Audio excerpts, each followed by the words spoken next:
శివాని చెప్పు. Good news. ఏంటి? ఓకేనా? ఎస్, ఈవినింగ్ కాంట్రాక్ట్ సైన్ చేస్తున్నా. Wow, great. సింగిల్ సిట్టింగ్ లో ఓకే అయిందా? అంతా బుక్ మహిమ బాబు. ఇంతకీ ఏ స్టోరీ చెప్పావు? అమ్మాయి సూసైడ్ స్టోరీ. అదైతే ఓపెనింగ్ చినిగిపోతుంది కదా. Next month shooting. ఆర్టిస్ట్ ఎవరు? గెస్టింగ్. బిల్డప్ లాప్ చెప్పమ్మా. నతాషా. ఎవరు? నతాషా. ఎవరు? మన నతాషానా? ఎస్. Wow, super. తనకి అదిరిపోయే బ్రేక్ అన్నమాట. తను షార్ట్ ఫిల్మ్ చూసి మేరీ షాక్ అయిపోయింది. ఇప్పుడే కాల్ చేసింది. కన్ఫర్మ్.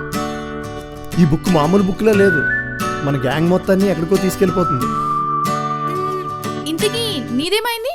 శంకర అపాయింట్మెంట్ ఇచ్చాడా? 4కి రమ్మన్నాడు. Okay, all the best. Thank you. ఇంతకీ ఏ స్టోరీ చెప్తున్నావు? డబ్బు దిక్కిల.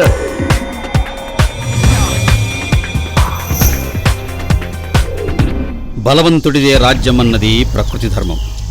కానీ ఈ ధర్మాన్ని నమ్ముకుంటే ఎన్నో రెట్లు బలమైన మృగాల మధ్య బ్రతకడం కష్టం అని మనిషిని అతని తెలివి హెచ్చరించింది. తన తెలివితేటలను ఉపయోగించి రక్షణ భక్షణల కోసం ఆయుధాన్ని తయారు చేసుకున్నాడు. తన చుట్టూ ఉన్న జంతుజాలాన్ని జయించాడు. ఆ తర్వాత అదే ఆయుధంతో ఆహారం, అవసరం, అధికారం కోసం సాటి మనిషి మీద పోరాటం కూడా సాగించాడు. కానీ బలవంతుడిదే రాజ్యం అన్న ప్రకృతి ధర్మాన్ని ఆ ఆయుధం ఏమాత్రం మార్చలేకపోతుందని తెలుసుకున్నాడు. అప్పుడు పుట్టించాడు డబ్బు అనే కొత్త ఆయుధం.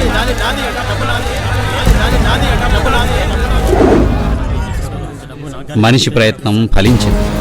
ప్రకృతి ధర్మం మారింది. డబ్బు బలహీనుణ్ణి బలవంతుణ్ణి చేసింది. డబ్బు అంతటితో ఆగలేదు.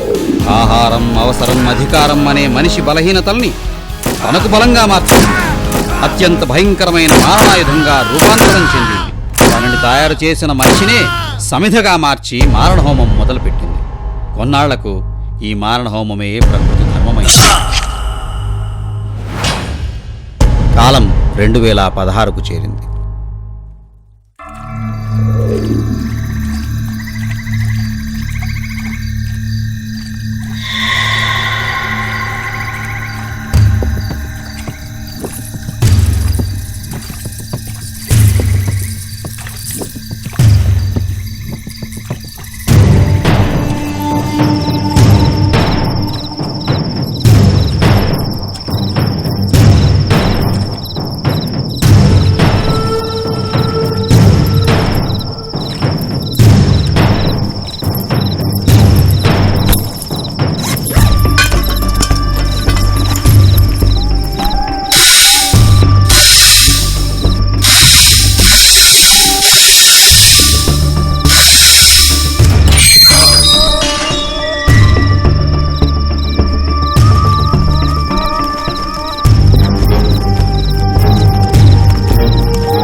అన్నా ఎడును?